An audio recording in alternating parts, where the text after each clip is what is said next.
이 밤에 하나님께서 우리 문옥교회에 보내주신 강사 목사님 김유수 목사님이십니다.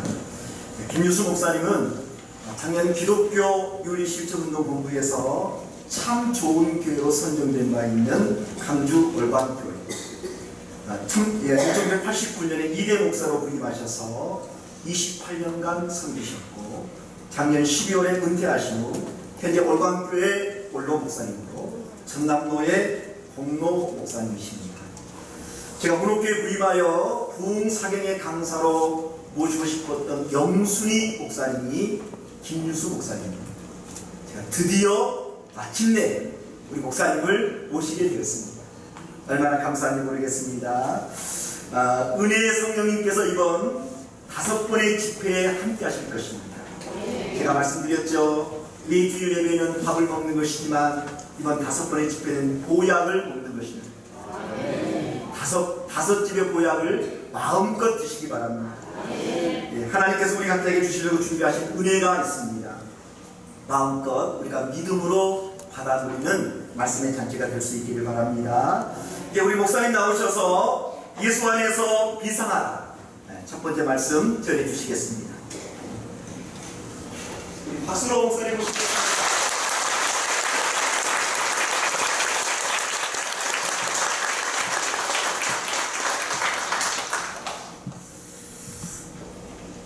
할렐루야. 아멘. 반갑습니다.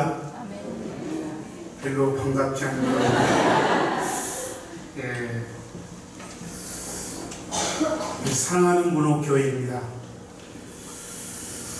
생소한 교회가 아니고 6년이 넘도록 우리 문옥교회를 정말 가슴에 품고 기도했던 교회입니다.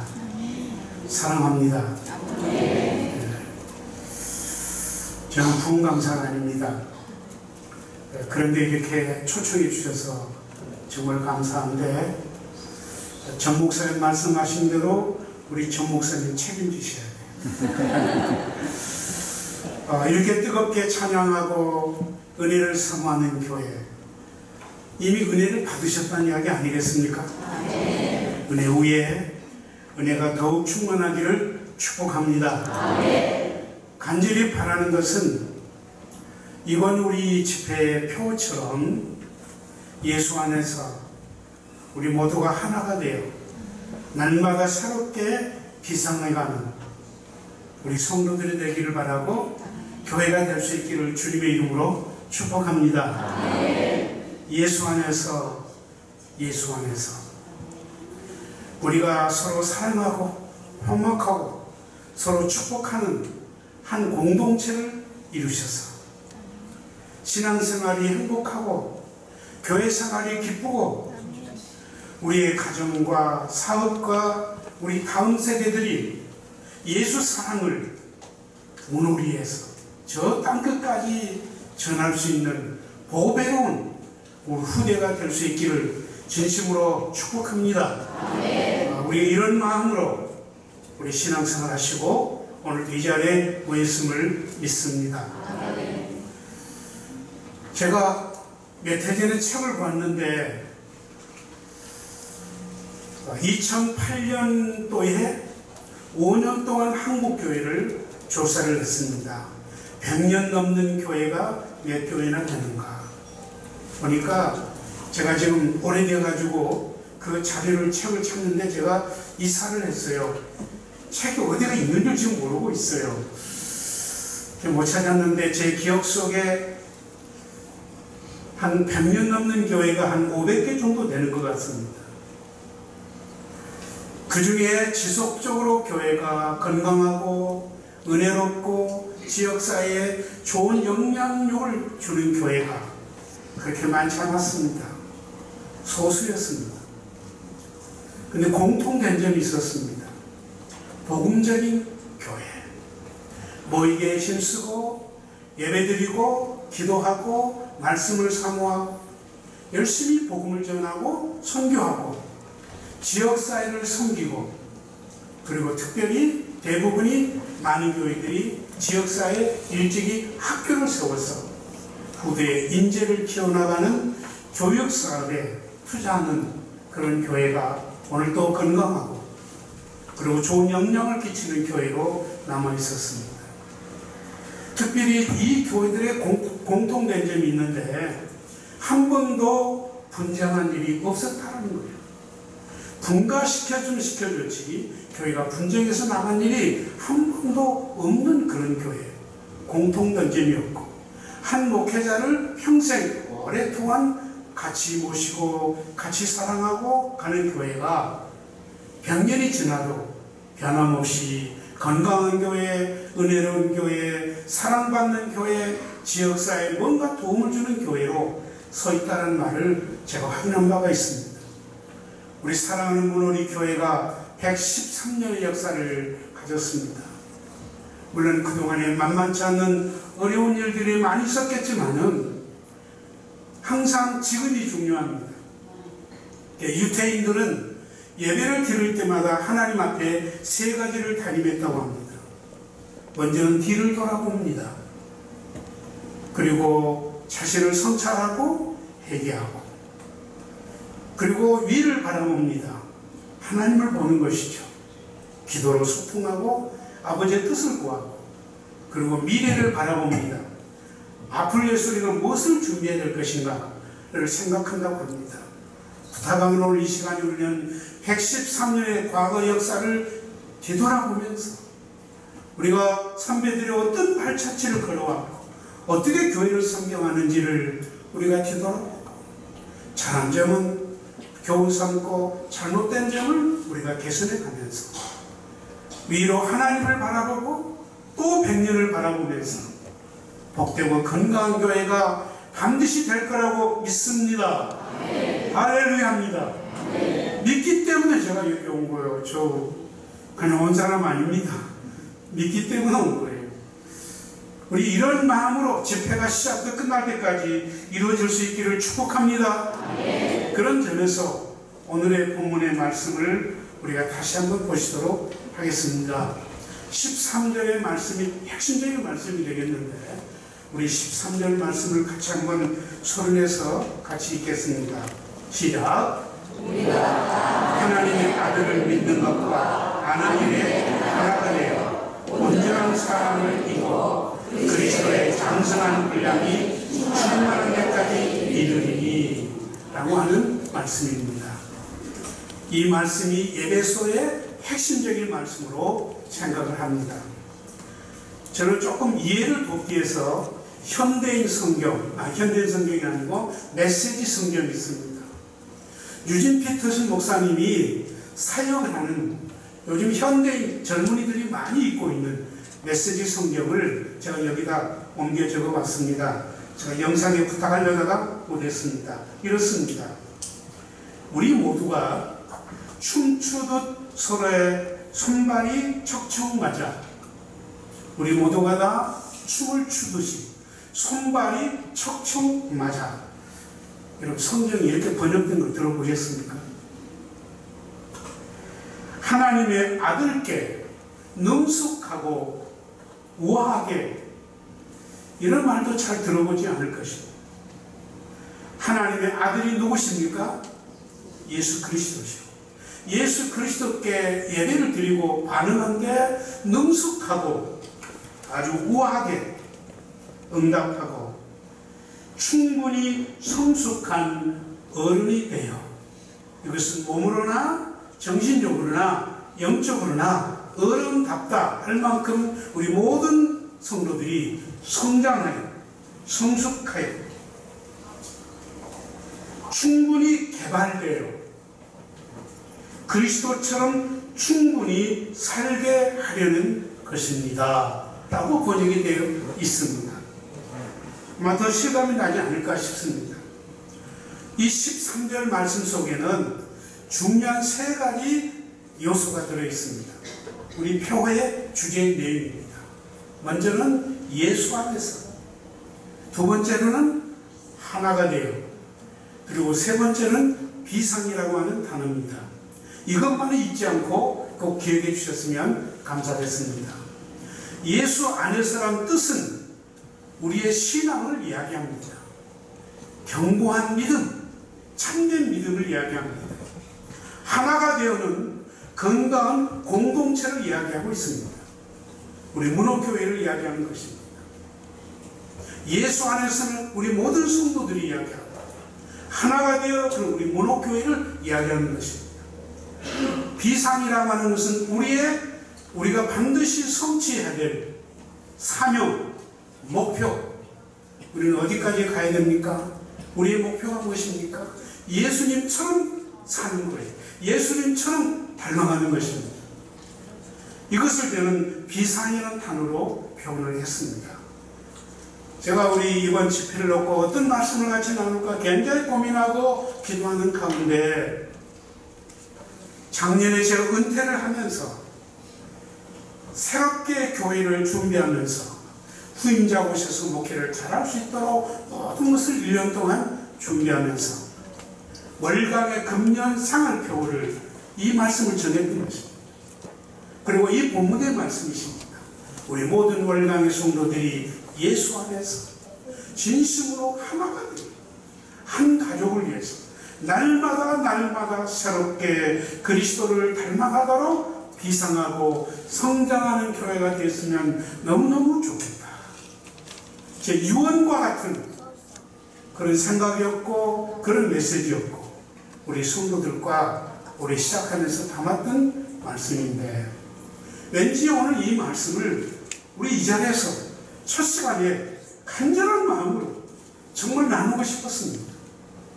그러나 조심스러운 것은 교회마다 상황이 다르고 성도들의 구성 요소가 다르기 때문에 어떻게 받아들일까 이런 염려스러운 마음도 있지만은 저는 여러분의 믿음의 실력을 믿습니다. 왜냐하면 저희는 40살밖에 안 된 교회예요. 여러분은 110세가 넘었어요. 비교가 안 되잖아요. 어른 중에 어른이세요. 역사는 무시 못하는 겁니다. 이런 교회로서 앞으로 더더욱 고목이 아니라 거목이 되셔서 모인 물이 아니라 흐르는 강물이 되어서 세계를 품는 큰 바다를 이룰 수 있는 우리 문호교회가 되시기를 다시 한번 축복합니다. 저는 오늘 이 말씀을 묵상하면서 이사야 40장 31절 비상, 그럼 누구나 떠오르는 말씀이 있으실 거예요.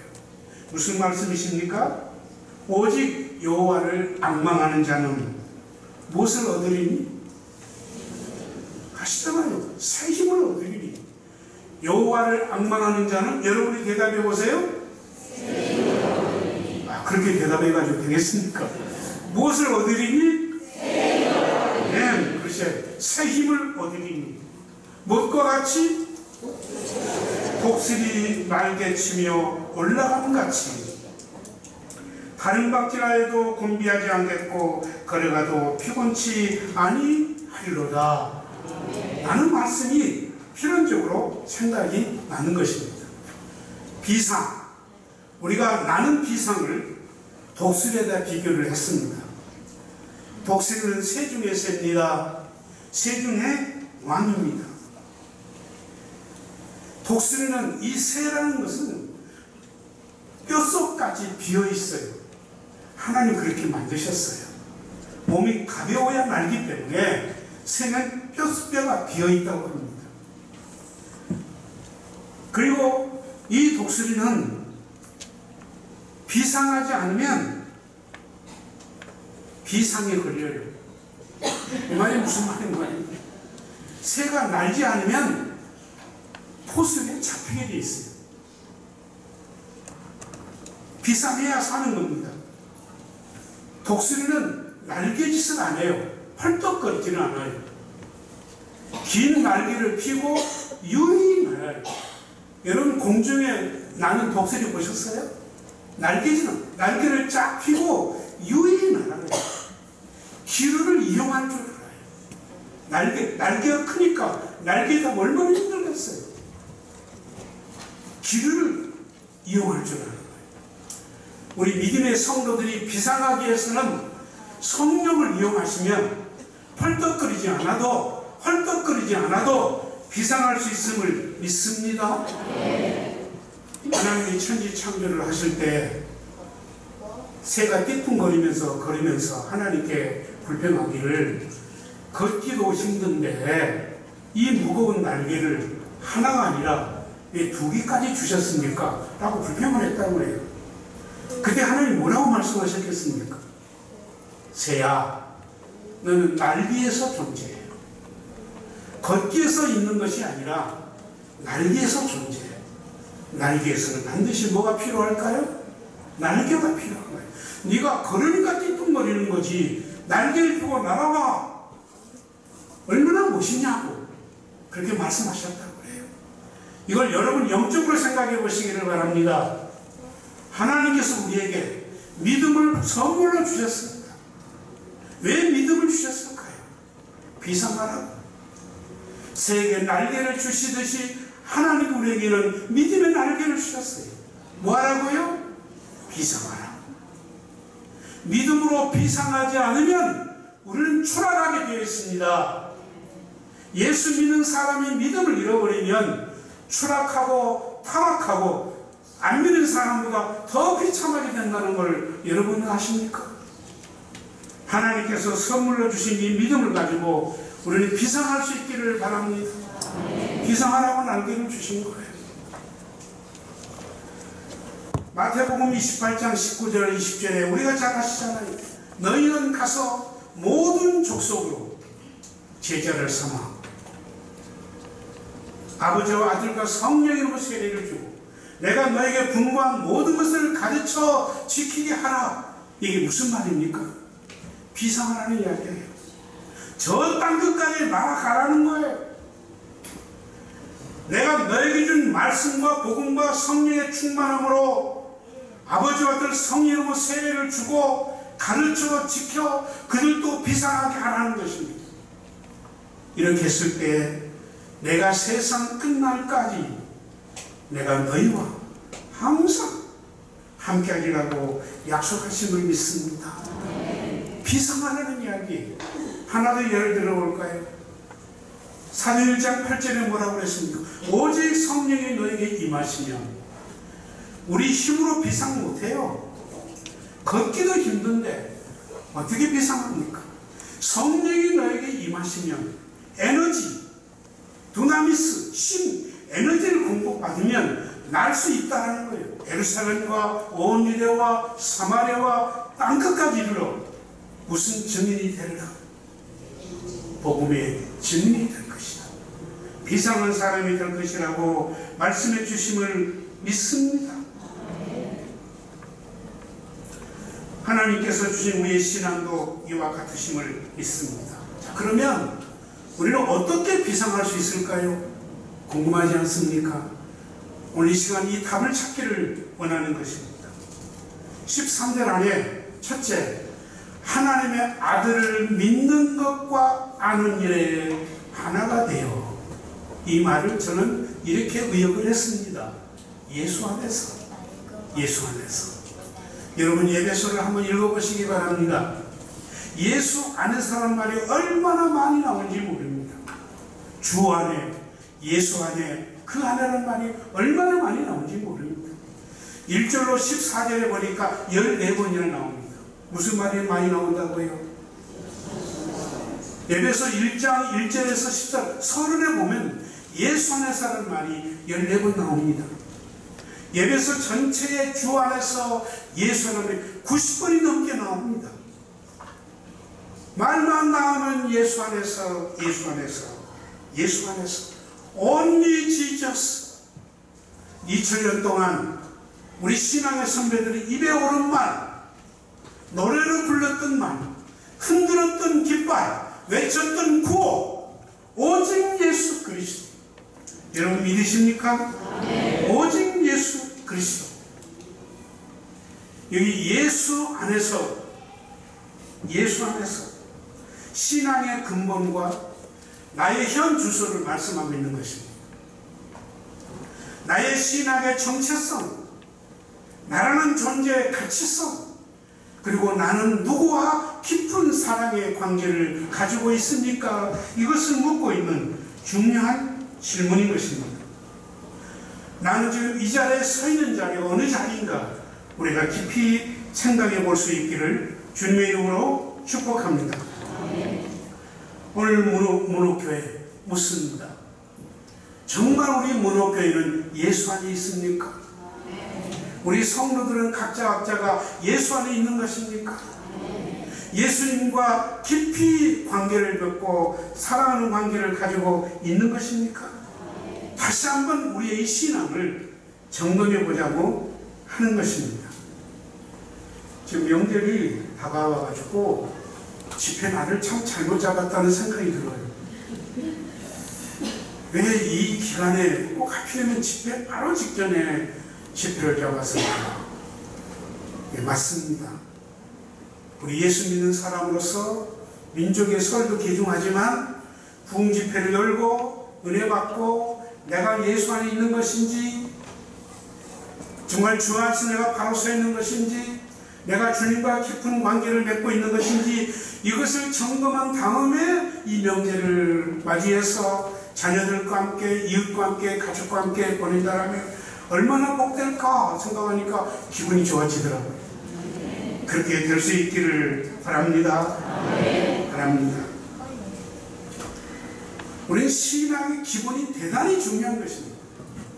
제가 이번 한주간 5시간 동안에 드린 말씀은 여러분들이 이미 다 알고 있는 말씀이세요. 아주 익숙한 말씀이세요. 그런데 중요한 것은 익숙한 것이 중요한 거예요. 왜 그렇습니까? 늘 하다 보니까 익숙해진 겁니다. 필연적인 거예요.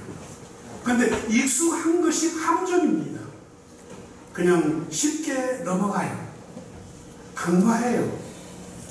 그게 우리 신앙이 가장 근본적인 진리를 익숙한 것 때문에 쉽게 넘어간 것이 우리 신앙의 함정이라고 하는 것입니다. 제가 조금 시간이 없지만 예를 들면 우리가 병원에 가면 제일 먼저 뭘 체크하십니까? 뭘 체크하세요? 혈압 체크하시죠. 그리고 또 뭘 체크해요? 체온 체크하시죠. 그리고 소대변을 통해서 뭘 체크해요? 당뇨를 체크하시죠. 이건 기본인 것입니다. 혈압이 높으신 분은요, 매일 혈압을 재더라고요. 당뇨가 있다고 생각하시는 분은 매일 당뇨를 체크해요. 다이어트 하신 분은 어떻게 하시나요? 매일 저울 때 올라가가지고 자기 몸무게를 재고 있는 거예요. 사람이 건강에 대해서 이렇게 날마다 체크하면서 민감하게 반응하는데, 우리의 영적인 크리스찬으로서 가장 중요한 내 신앙의 근본이 무엇인가? 나는 지금 누구 안에 서 있는 건가? 누구와 가장 친밀하게 지내고 있는 건가? 이것을 날마다 점검하는 것은 대단히 중요하다고 생각을 하는 것입니다.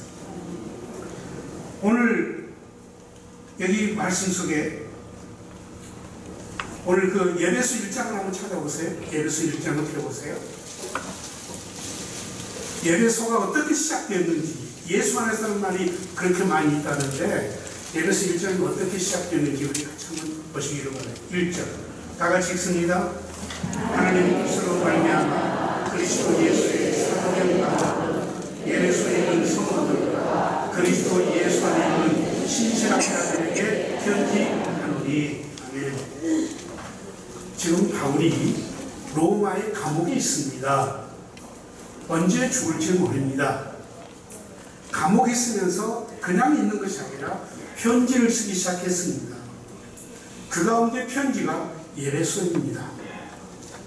예배소 교회는 바울 사도가 3년을 머물면서 목회를 했던 특별한 교회입니다.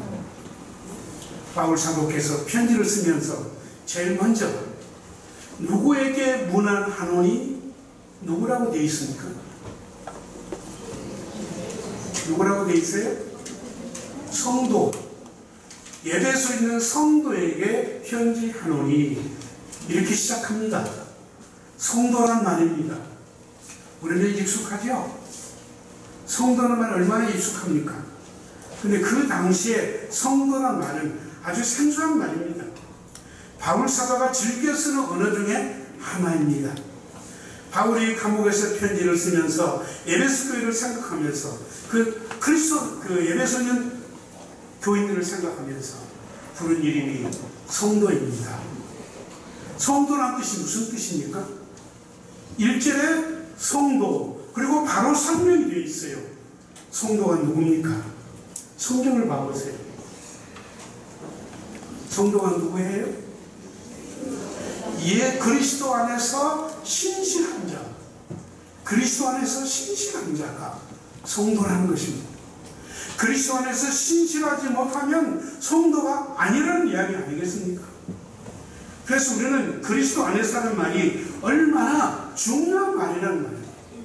예수 안에서는 얼마나 중요한 말인가. 그렇다면 오늘 우리는 여기서 1장 1절에서 바울이 그리스도 안에라는 말을 얼마나 중요하게 표현하고 있는지를 잠깐 볼 수 있기를 바랍니다. 4절에 보면, 제가 줄여서 말씀드릴게요. 4절에 보면 그리스도 안에서 뭐라고 되어 있습니까? 우리를 애전하시고 택하시고 택했다는 말이 있습니다. 예수 안에서라는 말은 그리스도 안에서 신실한 자, 성실한 자를 말하고요. 두 번째는요, 그리스도 안에서 택함 받은 자라고 하는 뜻입니다. 이게 택함 받았다는 뜻은 구별되었다고 하는 뜻입니다. 그리고 배제시켰다는 의미도 되어 있습니다. 택함 받은 사람은 너무 좋지만은 배제된 사람은 얼마나 슬프겠어요? 얼마나 불행하겠습니까? 여기 선택되었단 말은 거룩하다는 의미를 가지고 있고 성도라는 의미를 가지고 있는 것입니다. 오늘 저와 여러분 여기 있다는 이 자체도 뭐에 됐다는 뜻이겠습니까? 선택된 사람들입니다. 부름받은 사람들입니다. 우리는 창조 이전에, 에베소 1장에는 창조 이전에 이미 선택되어 예정되어 하나님의 예정 가운데 선택된 자리라고 말씀하고 있습니다. 우리는 보통 사람이 아닙니다. 존귀한 자라는 것을 믿으시기를 바랍니다. 재밌는 이야기 하나 있어요. 100년 전에 선교사님들이 한국에 와가지고요, 한국 사람을 이렇게 지켜보는데 너무 생소한 것들이 얼마나 많았겠어. 그래서 한 분에게 물어봤어요. 한국의 남자들이 쓰고 다니는 그 머리에 쓰는 것이 뭐냐고. 그게 뭐냐고. 그게 뭐라고 그랬을까요? 들어보셨어요? 예. 가시라. 그러니까 이 선교사님이 가시오? 깜짝 놀란 거예요. 한국 사람은 하나님을 머리에다 보시고 사시네요? 영어로 가. 하나님이라는 뜻 아니겠습니까? 그러면 그 당시에는 조선이었기 때문에 조선이란 뜻이 무슨 뜻입니까? 한문으로 아침조자 착할 선자라고 합니다. 그래요? 아침에 착한 백성? 그러니까 이분이 뭐라고 그랬습니까? 모닝캄. 여러분 모닝캄이라는 말 들어봤어요? 아침에 성결한 깨끗한 나라. 그리고 또 한번 놀겠다고 그랬습니다. 그 한문 뜻을 좀 풀이해주세요 그랬더니 한문을 여러분 써보세요. 아침조차. 아시잖아요. 열십자를 쓰세요. 그 다음에 한일이 있죠. 그 다음에 또 열십자가 들어있어요. 그리고 옆에 뭐가 들어있습니까? 뭐가 씁니까? 다월자예요. 이렇게 설명하니까 선교사가 어떻게 알아듣는 거예요? 열십자는 십자가요. 한일자는 나지요. 그리고 옆에 달이요. 그러니까 이 한국 사람은 낮밤을 가리지 않고 십자가, 오직 예수 그리스도, 대단한 민족이네요. 그랬다는 거예요. 그리고 이 착할 선장은 어떻게 됐습니까? 고기여자. 고기여자는 게 이거 또 깜짝 놀랍니다. 옛날에 우리 핍박받을 때 이스투스, 물고기를 표시해서 나 예수 믿습니다 표현했다고 그러지 않습니까? 물고기. 그리고 옆에가 무슨 자예요? 착각성이 양양자예요. 어린 양, 양양자예요. 세상 죄를 추구하는 하나님의 어린 양이라. 얼마나 성경적인 이름입니까? 우리 조선들 이 뜻을 알고 조선이라고 이름을 지은지 동방의 끝에 빛의 나라는 뜻으로, 아침의 나라는 뜻으로 조선이라고 이름을 짓지 않았겠습니까? 이 조선이라는 이름이 이렇게 복음적이고 성경적이라는 것을 어찌 알았겠습니까? 그래서 마지막에 묻기를, 그럼 조선이란 뜻을 영어로 뭐라고 말합니까? 조선 사람을 영어로 뭐라고 합니까? 조선 피플. 조선 피플. 모르세요? 조선이라는 말은 선택했다는 이야기, 선택된 사람이라는 거예요. 우리는 하나님 앞에 선택된 사람 중에 또 선택된 민족인 것을 믿습니까? 많은 분들이 성경학적으로 이야기를 합니다. 이 마지막 시대에 한민족은 선택된 민족이라고 해요. 복음에서 선택된 민족이라고 해요. 그래서 선교 항복이 된 거예요. 기독교 2000년 역사 가운데 이만큼 짧은 역사에 이렇게 부흥하는 교회가 별로 없습니다. 동양에서 유일한 나라가 대한민국입니다. 한국입니다. 하나님께 특별히 선택하시고 부르셨음을 믿습니다. 긍지를 가지시기를 바랍니다. 우리는 보통 사람이 아니라는 겁니다. 사전에 보니까 사랑하면서 그 앞에 거룩하고 흠이 없게 하시려고 예수 안에서, 거룩하고 흠이 없는 사람을 만들려고 예수 안에서. 만일 여러분께서 저를 부르실 때 거룩하신 목사님라고 저를 부른다면 제가 어떨까요? 기분 좋겠어요?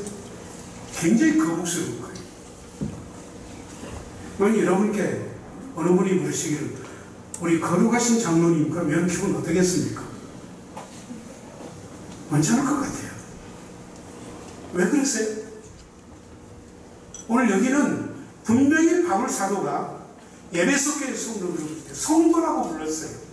또 뭐라고 해석합니까? 그리스도 안에서 신실한 자라고 해석하고 있습니다. 우리는 왕같은 제사장이에요. 거룩한 주의 나라예요. 하나님의 선택된 백성이에요. 아멘 하십시오. 아멘. 왜 제가 이렇게 말해도 아멘 안 하시면 믿음이 안 가십니까? 이게 문제예요. 머리는 이해가 되는데 머리의 그 생각이 감정까지 내려오기까지는 김수환 추기경이 사랑의 단어가 60년 만에 가슴에 내려오더라는 거예요. 정말 우리가 예수 안에 선택된 자요, 거룩한 자요, 하나님께 부름받은 자라는 것이 내 가슴속에 와서 성도님, 장로님, 목사님 이렇게 부르면 그 말이 너무 감사해서 가슴이 찡하고 눈물이 고인다면 얼마나 좋겠습니까? 이게 성도 아니겠습니까? 오늘 이 부흥집회 하는 것은 이런 마음들이 당연시 하다 보니까, 너무 익숙하다 보니까 당연시 여기는 거예요. 이게 당연한 일입니까? 여러분 여기 앉아있는 일이 당연한 일이십니까? 이게 성가족들 당연하게 생각하세요? 얼마나 감사한 일이에요. 이건 특별한 일이에요. 우리가 하나님께 감사하고 이런 마음들을 다시 불씨를 살리고 명절을 맞이하고 우리가 다시 한번 시작해보자는 의도가 있지 않겠습니까? 5절 말씀 이렇게 말합니다. 예수 그리스도로 말미암아 자기의 아들이 되게 하시고, 예수 안에서 우리를 뭘로 삼으셨어요? 하나님의 자녀가 되게 하셨음을 믿습니다. 7절을 보시면 또 예수 안에서 피로 말미암아 속량, 또 제사함을 받게 하셨고, 드디어 그리스도의 피 이야기로 나옵니다. 그리스도 안에서 피로 말미암아 우리의 모든 죄를 속량받은 사람을 한 단어로 뭐라고 이야기한다고요? 성도님 라고 하는 겁니다. 우리 몸속에는 엄청난 피가 흐르고 있습니다. 평소에는 잊어버리고 삽니다. 내 몸에 피가 흐르는 것을 잊어버리고 살아요. 그러다 어쩌다가 손가락을 베었어요. 피가 나와요. 그때서 알아요. 아, 내 몸에 피가 있었네? 그때서 아는 거예요. 우리가 그리스도의 보혈의 피로 속죄함을 받았다는 이 이야기가 엄청난 이야기인데, 예배 드릴 때마다 설교를 통해서 기도할 때마다 기도하고 듣지만은 그리스도의 피값으로 내가 구원받았다는 것을 또 잊어버리고 살아요.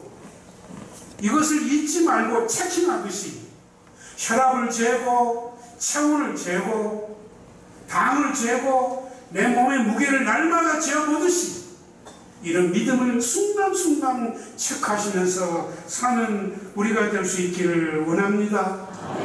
하나만 더 보겠습니다. 10절에 무슨 말씀이 나온 거 아니? 예수 안에서 계속 나오잖아요. 하늘과 땅의 모든 것을 통일되게 하시느니라. 아멘. 예수 안에서 하늘과 땅이 하나가 되게 하시리라. 누구를 통해서? 성도들을 통해서. 예수 안에 있는 성도들을 통해서. 택함 받은 사람들을 통해서. 거룩한 왕같은 제사장들을 통해서 하나님께서 하늘과 땅이 하나가 되고, 이게 뭐예요? 신천지 새하늘 새 땅이라는 말이에요. 이게 요한계시록의 맨 마지막에 나오는, 누구를 통해? 우리 성도들을 통해 하나님께서는 새하늘 새 땅에 하나님의 새로운 나라를 이루시겠다고 약속하심을 믿습니까? 지금 우리나라의 지금 주제가 뭡니까? 통일 아닙니까? 그죠? 지금 문재인 대통령이 어디 가 있습니까? 북한에 가셨습니까? TV도 안 보고 사십니다.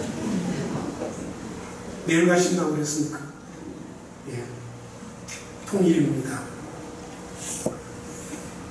우리 오늘 이 말씀, 통일, 하늘과 땅이 새하늘 새 땅 통일을 이루게 하신 하나님이라면 대한민국 통일도 누구를 통해서 이루시겠다냐? 오늘 성경으로 말씀해 보시죠.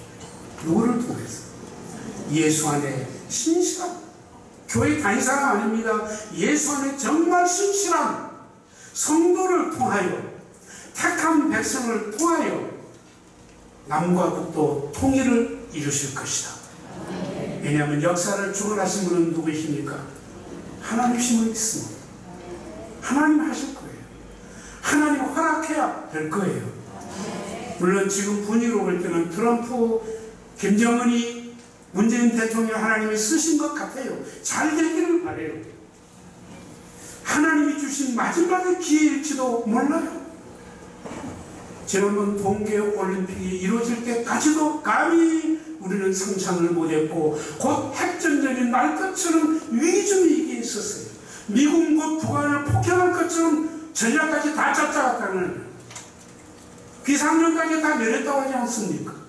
이런 극한 상황에서 하나님께서는 이민족을 불쌍히 여기셔서 화해의 무디, 분위기를 만들어가고 있어요. 그러나 하나님이 이루어 가신다는 것을 여러분 믿습니까? 그러면 우리는 기도하셔야 돼요. 아멘입니다. 하나님, 먼저 우리 가정이 하나로 통일되게 해주십시오.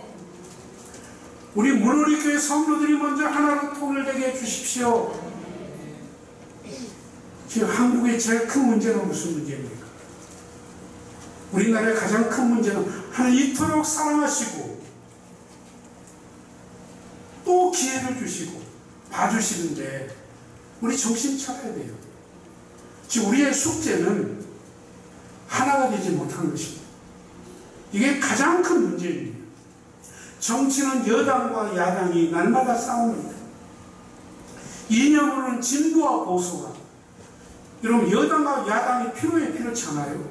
필요하니까 엄청난 세금을 주면서 정당을 만들어놨어요. 정말 필요한 거예요. 그러니까 여당, 야당을 만든 게 뭡니까? 나라 살림 제대로 해보라고.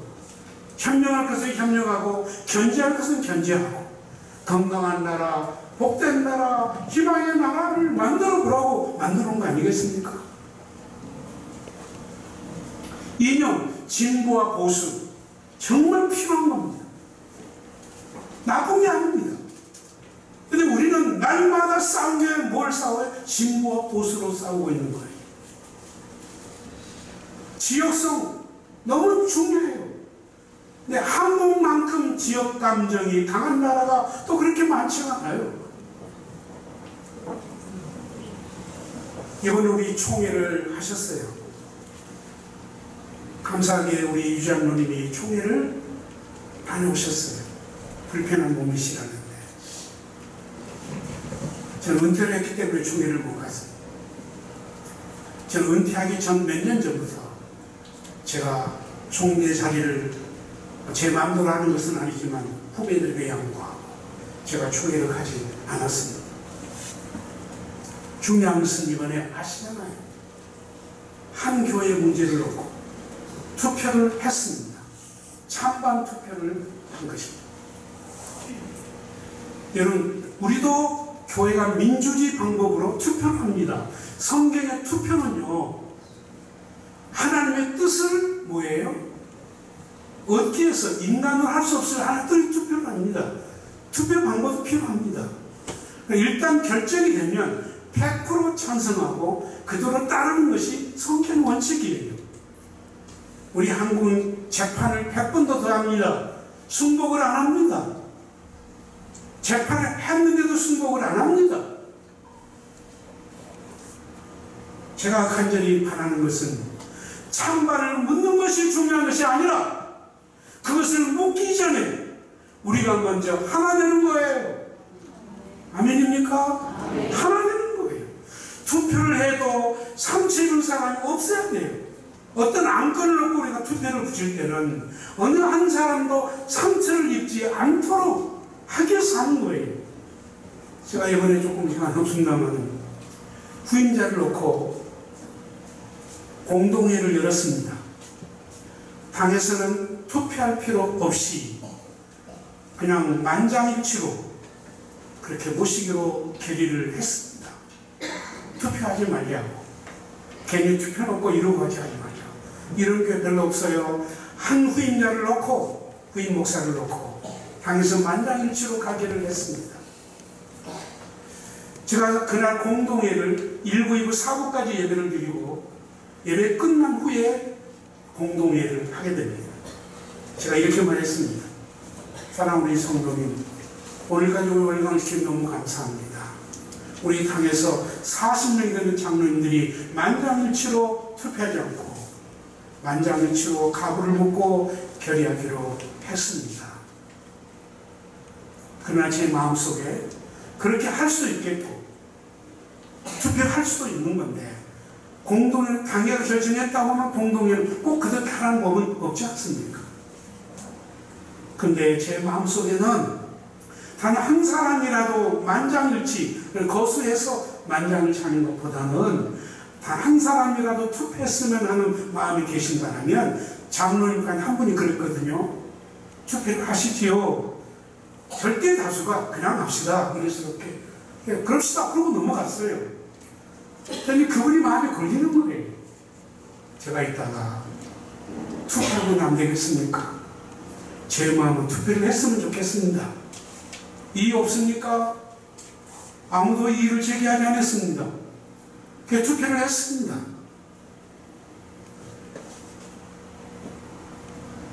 지지표가 몇 표 나왔을까요? 예. 98%가 찬성표를 냈습니다. 기분 나쁘라 하신 것 같아요.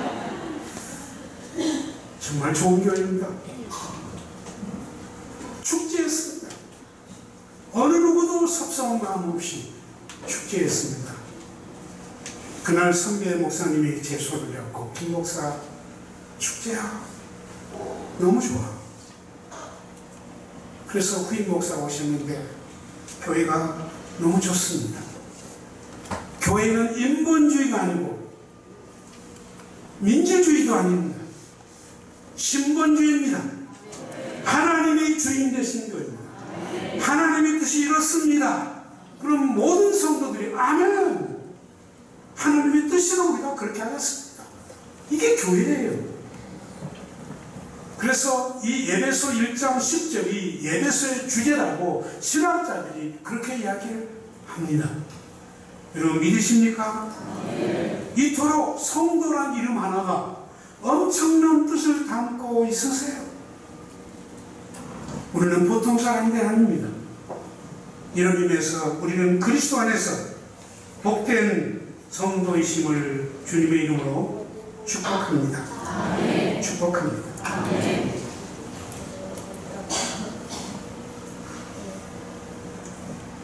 여기 예수 안에서란 뜻은 어떤 장소, 시간 개념이 아닙니다. 제가 한 예를 들어보겠습니다. 사도행 27장에 보면 유라굴라 강풍이 있잖아요. 바울이 배를 타고 제수가 되어 로마로 끌려가는데 탔던 배가 광풍을 만납니다. 보름 동안 먹지도 못해요. 그런 광풍이 역사에 없을 거예요. 근데 보세요. 선주, 그리고 선자, 그리고 선들, 그리고 제수들, 그리고 그 상인들이 그 배에 탔을 거 아니겠습니까? 이분들은 지금 어디 안에 있다고 생각했을까요? 상식적으로 배를 탔어요. 내가 비행기를 탔어요. 그 어디 안에 있다고 생각합니까? 비행기 안에 있는 거죠. 배 안에 있다고 생각합니다. 타는 비행기가 흔들리면 사람들이 비명을 지릅니다. 비행기가 추락하면 당연히 죽는 거니까 비명을 지릅니다. 사람들이 비명을 지르고 먹지도 못하고 정신없습니다.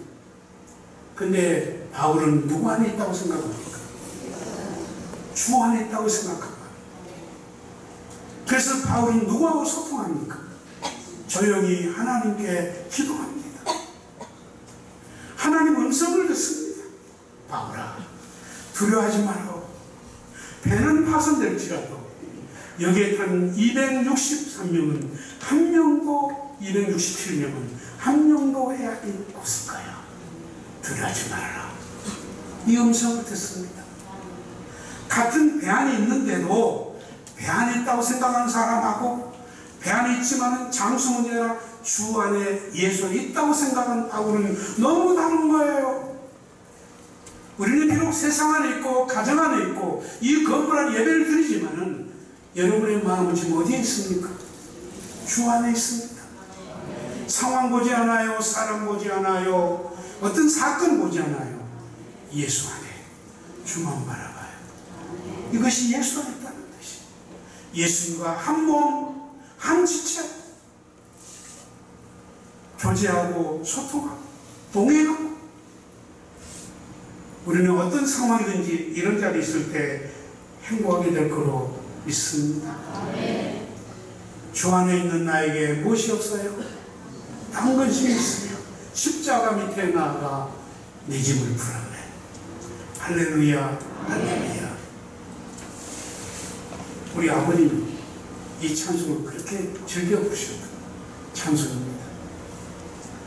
우리는 주 안에서 성도답게 신실하게 살아갈 것을 다시 한번 다짐해 봅니다. 두 번째입니다. 우리는 예수 안에서 하나된 성도가 될 수 있기를 축복합니다. 예수 안에 있는 것을 확인하셨습니까? 내가 주 안에 있다고 확인하셨습니까? 그럼 그 다음에 반드시 할 일이 있어요. 뭘까요? 하나 되는 것입니다. 예수 안에서 하나 되는 것입니다. 3절에 나오지 않아요. 사랑의 줄로 성령의 도우심으로 뭐라고요? 하나가 되게 힘쓰라고 말씀하고 있어요. 4장 3절에 오늘 보면 4장 3절에 나와 있어요. 여기 하나 성령 안에 사랑이라는 것을 끈으로 비유를 했습니다.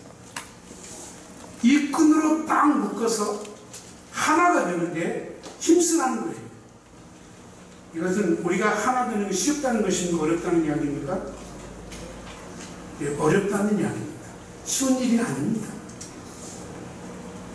그런데 하나가 되기 위해서는 성령의 줄로 안 묶고 하나 되기를 성령의 도우심도 필요하지만 하나 되기를 힘쓰라는 것입니다. 어떻게 하면 우리가 하나 될 수 있을까요?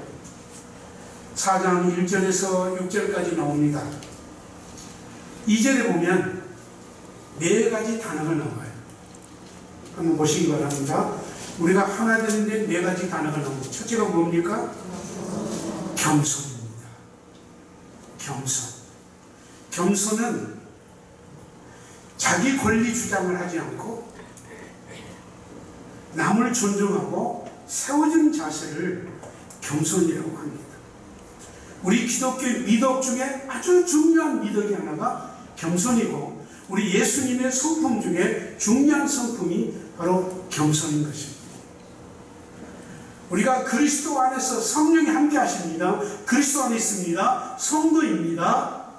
그러나 하나 되기 위해서는 4가지를 우리에게 가르쳐요. 첫째, 뭐 하더라고요? 겸손하기를 힘쓰라는 거예요. 아멘입니다. 겸손하기를 힘쓰라는 거예요. 겸손은 뭐예요? 자기 자신을 낮추고 상대를 존중해 준 것을 겸손이라고 해요. 겸손할지어다. 그래서 이런 말 있잖아요. 서서 보면 내려다 보이고, 앉아서 보면 마주보고, 누워서 보면 우러러 보인다고요. 우리 예수님은 나를 바라볼 때 서서 내려다보지 않으셨어요. 앉아서 마주보지도 않으셨어요. 어떻게 보셨다고요?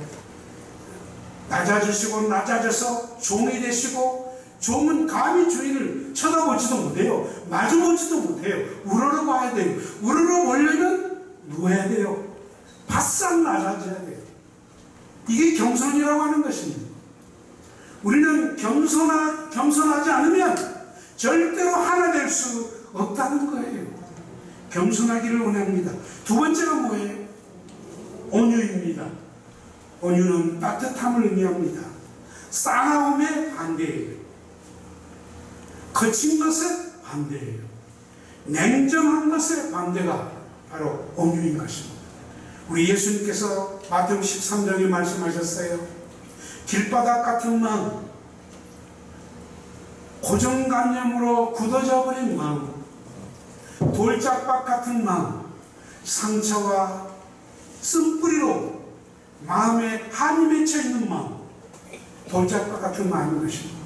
치유될 수 있기를 바랍니다. 상처는 묻어둔다고 치유되지 않습니다. 상처는 치유받지 않으면 자식들에게 유산으로 물려주게 되어 있습니다.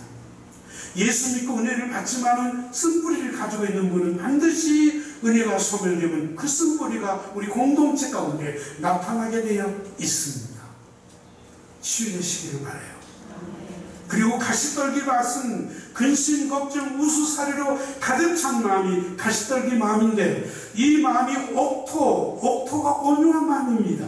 부드러운 마음이에요. 수용성이 강한 마음이에요. 이런 온유한 마음이 되었을 때 우리는 하나가 될 수 있음을 믿습니다. 세 번째 무슨 마음입니까? 인내입니다. 인내가 뭘까요?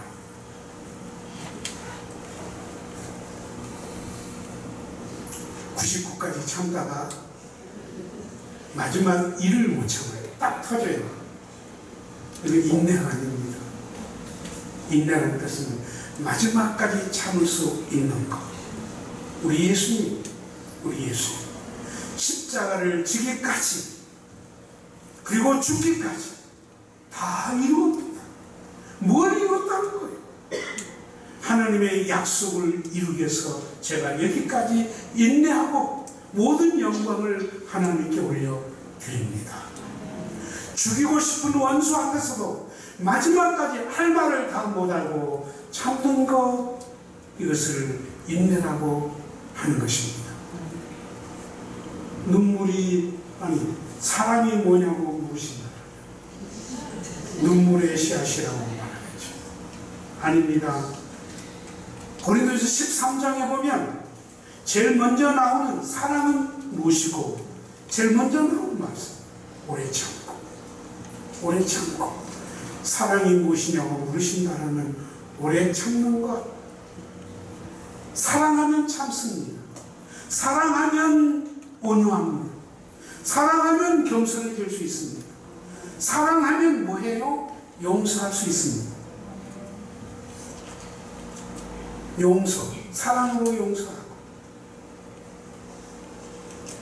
우리는 하나 되려고 힘쓴 것이 아니라 겸손하려고 힘쓰고, 온유하려고 힘쓰고, 인내하려고 힘쓰고, 사랑으로 용서하려고 힘쓰면 우리는 자연스럽게 성령의 역사심으로 하나가 될 수 있습니다. 하나가 될 수가 있어요. 제가 25년 전에 성전을 지으면서 특별히 문제가 크게 있는 것은 아니지만 평생 목사로서 이럴 때 기도 안 하면 언제 기도하겠나 싶어가지고요.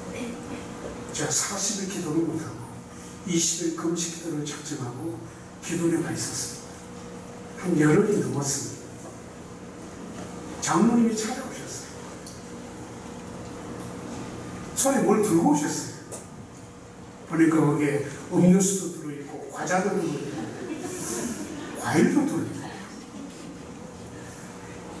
장로님이 월간교회 시부장로인데 제가 금식한 걸 모르고 가져왔겠어요? 일부러 들고 온 거였죠. 그리고 나가면서 뭐라고 말하는 줄 아세요? 목사님, 기도한다고 다 되는 게 아닙니다. 그러고 나가는 거예요. 제가 성질을 굉장히 급한 사람입니다. 제가 참을 수 있었을까요? 정말 참을 수 없죠. 어떻게 이럴 수 있을까? 담임 목사가 금식하고 열흘이 넘도록 지금 금식하고 있는데 먹을 거 가지고 들어와서 그러고 나가면서 기도한다고 다 되는 게 아니라 기가 막힌 거예요. 잠이 안 와요. 근데 기도하고 기도해도 네가 참아야 이긴다는 거야. 끝까지 참으라는 거야. 어느 누구에도 이야기를 안 했습니다. 참았습니다. 근데 그 다음에 이 장로님이 선교위원장을 하셨는데 공무원인데 선교사로 나가겠다는 거예요. 가시라고. 우리가 선교를 지향한 교회니까 가시라고. 그러려면 선교단체에 가서 훈련 받고 오시라고. 갔어요. 훈련을 받고 중간에 한 주일을 집을 보내줘요. 오셨어요. 교회를 먼저 오신 거예요. 제 방을 찾아오셨어요. 방에 들어오자마자 무릎을 딱 꿇어요. 고개를 숙이세요. 울기 시작하는 거예요. 목사님 한마디만 해주세요. 용서한다. 용서한다고 한마디만 해주세요. 장로님, 제가 뭘 용서하겠어요? 저도 같이 무릎을 꿇고 같이 얼서안고 울면서 기도했어요. 그리고 선교사로 내보낸 지 20년, 올 7월에 은퇴 70세, 만 70이 되었어서 정년 퇴임을 하고 지금도 선교사를 합니다. 얼마나 선교를 잘하시는 게 그 선교단체에서 넘버원입니다. 선교를 얼마나 잘하시는지 베이스를 7개를 만드시고요. 그 베이스는 학교를 3, 4개를 해냈습니다. 50대 넘어서 선교사로 나가는 게 신학한 것도 아닌데 장로로 나가는 거예요. 왜 그랬을까요? 빚진 게 아닌 마음으로 내가 이런 사람이었는데 교회가 담임 목사 자기를 품어주고 선교사로 보내준 것에 대해서 편지를 쓸 때마다 장문의 편지로 감사하고 선교도 나와서 여러 말을 들어보지만 월간 같은 교회에 없고 김주수 목사는 분이 없습니다. 사랑합니다. 건강하세요. 열심히 목회하세요. 이러고 제 격려를 주는 거예요. 누가 이깁니까? 인내한 사람이 이깁니다. 그래도 끝까지 참는 사람이 이깁니다. 그렇게 하시기를 축복합니다. 우리는 왜 하나 되어야 됩니까? 4절 6절을 집에 가서 공부해보세요. 4절 6절을 보면 성부, 성자, 성령, 한몸, 소망, 주, 믿음, 세례 등등 이런 단어가 막 쏟아져 나옵니다. 이 단어들이 왜 나옵니까? 이유, 우리는 하나 되기 위한 이유를 이렇게 말씀합니다. 하나님을 생각할 때 하나 되고, 예수님 생각할 때 하나 되고, 성령 생각할 때 하나 되고, 믿음 생각할 때, 세대를 생각할 때 우리는 하나가 되어야 된다는 거예요.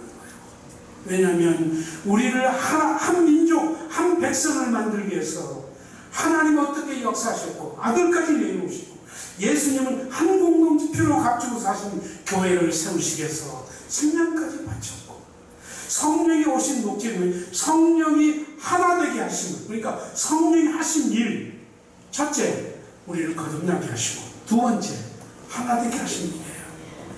은사가 아니에요. 능력이 아니에요. 치유가 아니에요. 성령이 하나 되게 하심을 힘써 지킬지니라. 하나님이 힘쓰는 통일, 하나 되면 한 몸, 한 지체, 이 말이 얼마나 이렇게 하나됨이 얼마나 중요하면 이렇게 강조하고 있겠습니까? 앞서 말씀드린 대로 우리 한국 사람의 기질이 하나 되기 참 어렵습니다. 어떤 국회의원이 바닷가에 가가지고 개 잡는 한 아주머니에게 물었답니다. 개를 잡아서 뚜껑 없는 바구니, 그 대바구니에다가 개를 계속 잡으려니까 하는 말이, 아주머니 이러다 개가 다 도망가지 않습니까? 뚜껑도 안 닫고. 그러니까 아주머니가 뭐라고 그랬을까요? 그분이 국회의원인지도 모르고 우리나라에 정치하는 분들이 개와 같으니까 뚜껑을 안 닫아도 된다고 그러더래요. 왜 그럴까요? 개는요, 기어 올라가면 물어서 내리고, 또 인원 올라가면 또 물어서 내리고, 밖으로 나온 적이 한 번도 없다는 거예요. 앞서간 꼴을 못 봐. 잘 나간 모습을 못 봐.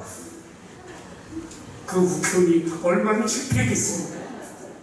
얼마나 창피했겠습니까? 사촌이 땅을 사면 왜 아파요? 왜 배가 아파요? 그런 민족이에요. 우리 한국 사람 인사법을 보면 민족성을 알아요. 딱 만나면 뭐라고 해요? 영어로는 좋은 아침. 반갑습니다. 근데 한국 사람은 뭐예요? 어디 가세요? 뭐하러 가세요? 언제 오세요? 별걸 다 물어봐요. 만약에 서양 사람들이 이렇게 물어보면 난리가 나죠. 아주 기분 나빠하죠. 자존심 상해하죠. 그만큼 한국 사람은 남의 일에 관심이 많다는 거예요. 관심, 인사만 자체가 왜? 뭐하러 가요? 언제 와요? 그래서 생기는 병이 사촌이 땅을 사면 그것도 3배 8촌 배가 아파요. 이런 민족. 개개인은 참 우수한 민족인데 우리 민족은 당장 하나된 민족인데 이런 근성을 일본 사람이 심어줬다는 거예요. 속지 마세요. 하나님이 주신 마음도 아니에요. 이거는 마귀가 주는 마음이에요. 서로 시기하고 질투하고 분쟁하고 갈등하는 것은 마귀가 주는 마음이에요. 하나님 주신 마음이 아니에요. 우리 성도끼리 싸우고 갈등하는 것은 누구 좋으라고 한 일이에요? 마귀 좋으라고 한 일이에요. 절대로 성령의 역사는 아닌 것입니다. 우리는 이렇게 하나 될 수 있기를 바랍니다. 마지막 하나만 더 말씀드려요. 그래서 말씀드려요. 마지막에 뭡니까? 비상이 하는 것입니다. 비상은 날개를 달고 하늘을 나는 것만 비상이 아닙니다. 오늘 성경에 나왔잖아요. 비상이 뭐예요? 오늘 여기 본문에 에베소 1장 1절에서 오늘 16절까지 본문에 보시면 자주 나오는 단어가 있어요. 온전, 장성, 충만, 요동하지 않는, 어린아이가 되지 않는 것, 잘할지라, 세우느니라, 이루고 이루지니라. 이 단어가 계속 나와요. 이 단어를 합치면 무슨 단어예요? 성숙하고 성장하라는 거예요. 우리가 예수 안에서 하나 되는 목적이 뭡니까? 에베소 4장 11절 12절을 봐보세요. 무슨 이야기가 나옵니까? 우리는 사도가 되고 선지자가 되고 복음 전하는 자가 되고 그리고 목사가 되고 교사가 됩니다. 이건 직분입니다. 신분이 아니에요. 우리는 직분을 신분으로 생각하니까 문제가 되는 겁니다. 은사가 아니에요. 그냥 직분이에요. 직분 받은 사람에게 필요한 대로 은사를 주세요. 이 직분은 사명이 있어요. 일하라고 주는 거예요. 뭘 할까요? 12절에 나왔어요. 성도를 온전하게 하고, 이거 온전하게 또 나옵니다. 온전하게 하고. 온전이 뭐예요? 군대 용어를 합니다. 안전분장을 시키는 거예요. 전신갑주를 입힌 거예요. 무기로 전신분장을 시킨 겁니다. 여러분, 훈련되지 않는 군인에게 총을 맡길 수 있을까요? 훈련되지 않는 군인에게 수류탄을 맡길 수 있을까요? 대포를 맡길 수 있을까요? 아니죠. 익숙하도록, 우아하도록, 세련되게, 능숙하게 무기를 다룰 줄 아는 훈련된 병사에게 무기를 줍니다. 뭐 하라고요? 성도를 양육하고 봉사하게 하고 그리스도의 몸을 세우는 것이 우선이 아니고, 그것이 목적이, 그것이 우선이 아니고 뭐예요? 성도를 잘 양육해서 사람을 잘 길러서 키워내는 것이 첫째라는 거예요. 그 다음에 일을 맡기라는 거예요. 그 일한 사람이 뭘 이뤄요? 그리스도의 몸을 이루게 될 거야. 성경 얼마나 순서가 정확한지 모릅니다. 우리는 성수, 성장, 이걸 비상이라고 저는 표현했습니다. 이게 비상하는 거예요. 거듭난 것이 비상하는 것이고, 내가 날마다 새롭게 예수님을 닮아가도록 성장되어 가는 것이 뭐예요? 그게 비상하는 겁니다. 우리가 이렇게 되어야 되지 않겠습니까? 마지막 하나만 더 말씀드리겠습니다.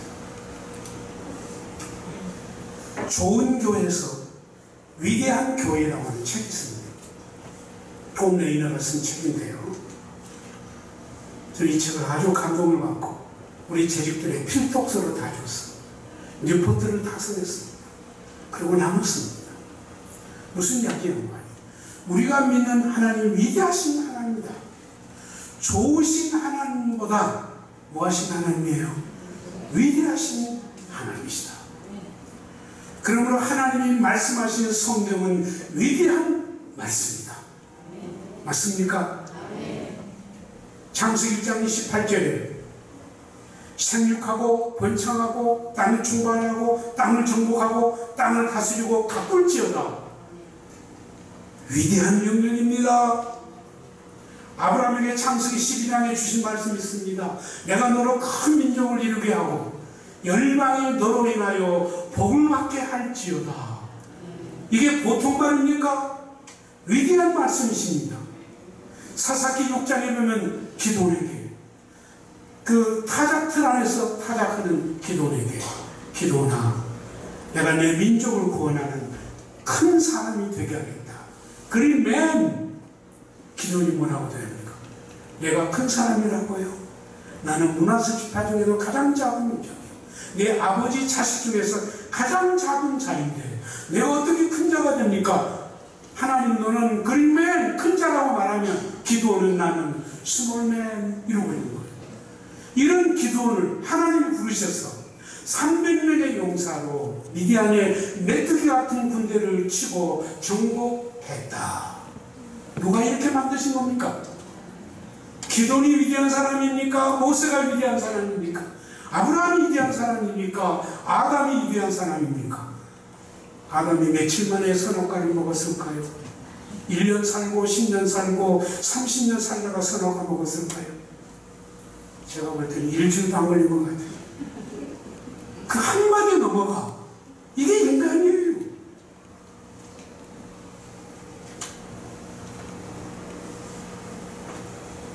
이미 앞서 말씀드린 대로 사도행 1장 8절 땅끝까지 내 복음의 증인이 되리라.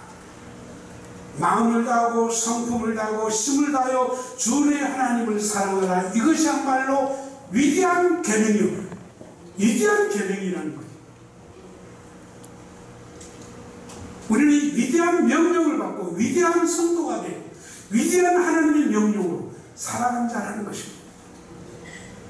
이분이 두 가지 예를 들었습니다. 이것만 말씀드릴 거예요. 하나는 애벌레 예를 들었습니다. 애벌레가 벌레 중에도 가장 징그럽고 가장 연약한 게 애벌레 아닙니까? 애벌레가 기어가는 거 보세요. 한스럽잖아요. 애벌레가 뭘 먹고 살아요? 풀잎 먹고 살아요. 그런데 애벌레가 어떻게 해요? 자기 몸속에서 뭐예요? 씨를 빼내요. 명주씨를 뽑아요. 고추를 만들어요. 그리고 자기는 고추 속에서 뭐예요? 자기가 자기 관을 짠 거예요. 이런 거 보셨어요? 그리고 거기서 죽습니다. 죽는 거로 끝나지 않습니다. 거기서 뭐로 태어납니까? 나방으로 태어납니다. 이제는 이 나방은 풀잎을 먹지 않아요. 징그럽지 않아요. 여러분, 호랑나비, 나비 얼마나 예쁩니까? 얼마나 멋있습니까? 나비가 풀잎 먹습니까? 안 먹습니다. 새벽 이슬방울을 먹고요. 꿀을 먹습니다. 꿀을 먹습니다. 그리고 비상합니다. 바위가 있어도 못 넘어가고 강이 있어도 못 건너가는데 나비가 되어 높은 산을 오르고 강을 건널 수 있습니다. 모든 것을 극복할 수 있습니다. 적어도 우리 예수 믿는 사람은 이런 사람이라는 거예요. 바로 이것이 400년 이전에 나오는 초대교회가 비상하는 교회라는 거예요. 사도들의 가르침을 받아 떡을 떼고 기도하기 힘쓰고 교제하고 유무상통하고 사랑하고 그래서 안 믿는 사람들에게 감동을 주고 저 사람들은 별 사람들이야. 어떻게 저렇게 살아? 기가 막혀. 저들 속에는 뭐가 있지? 매력이 있는 거예요. 그래서 이분들 때문에 날마다 예수 믿는 사람이 도에 가더라. 이게 비싼 거예요. 우리 교회가 이런 교회가 되면 안 되겠습니까? 안 되겠습니까? 교통법규를 가장 많이 어긴 사람이 누굴까요? 누구일까요? 교통승님. 교통승 자기 멋대로요. 사투리를 가장 학교 선생님 중에 사투리를 제일 많이 쓴 사람은 누굴까요? 국어 선생이래요. 하나님의 말씀을 가장 어긴 사람이 누구일까요? 대답 못하겠지. 예수쟁이들이요. 좋은 말은 다 하고 하나님의 말씀 가지고 다 이야기하는데 가장 말씀대로 살지 않는 사람이 예수쟁이들이라는 거예요. 부끄러운 이야기 아닙니까? 우리는 예수 안에 신실한 성도. 그러므로 하나가 돼요. 아멘. 하나가 돼요. 비상합시다. 비상합시다. 믿음이 뭐라고요? 나예요. 믿음이 뭐라고요? 내 에너지라고. 내 에너지라고. 믿는 자에는 능치 못함이 없다. 이게 비상이에요. 우리 선배들은 이렇게 믿음으로 가난을 이겼고 모든 질병을 이겼고 그 불행한 환경을 행복하게 감사하게 만들고 자녀들을 믿음으로 키워냈습니다. 그리고 교회를 세웠습니다. 교회를 섬겼습니다. 우리 문옥교회도 113년 역사 무시하지 마세요. 나이테예요. 우리 문옥교회 나이테예요. 나이테만 봐도 그 해에 가뭄이 왔는지 그 산에 산불이 났는지 아니면 벌레 지향을 입었는지 나이테를 보면 다 안 돼요. DNA야. 우리 113년의 역사는 문옥교회 나이테와 같습니다. 이 역사가 얼마나 귀중한지 모르겠습니다. 우리는 예배를 드릴 때마다 기도를 드릴 때마다 뒤를 돌아보시고 역사를 돌아보시고 위로 계신 하나님을 바라보시고 이 험악한 세상이지만 믿음의 소망을 가지시고 믿음의 날개로 비상할 수 있기를 축복합니다. 그렇게 될 줄로 믿습니다. 이런 마음에 작게라도 불씨를 당겨보자 이 시간 말씀을 드린 겁니다. 따라서 해봅시다. 예수 안에서 행복한 성도가 되고 서로 사랑하여 한 몸을 이루어 비상합시다.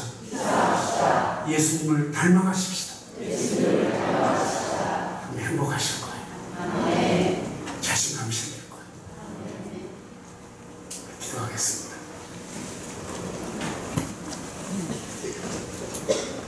하나님 아버지, 모든 것을 뒤로하고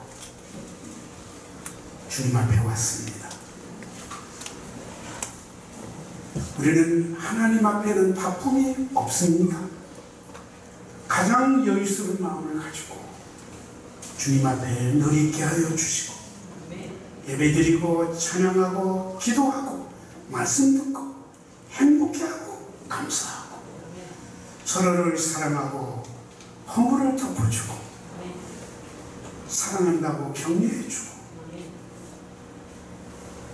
이런 아름답고 따뜻하고 복된 문옥교회가 될 것을 믿습니다. 그동안 피를 말리며 가슴 앓이하며 잠 못 이루며 교회를 숨기고 사랑하는 이미 세상을 떠났거나 타지에 가 있거나 나이가 들어 노쇠한 몸이 되었거나 하나님 사랑해 주시고 위로해 주시고 교회 생활하다가 상처를 입었습니까? 신앙을 포기했습니까? 그래서 이 자리에 없을지라도 기억해 주시옵고 하나님은 정속에 복되고 감사하고 교회만 생각해도 마음이 기뻐지고 교회에 있으면 좋고 감사한 우리 문옥교회가 되게 하여 주옵시고 놀라운 성령의 역사하심 인도하심이 충만케 하여 주옵소서. 예수님의 이름으로 기도하옵나이다. 아멘.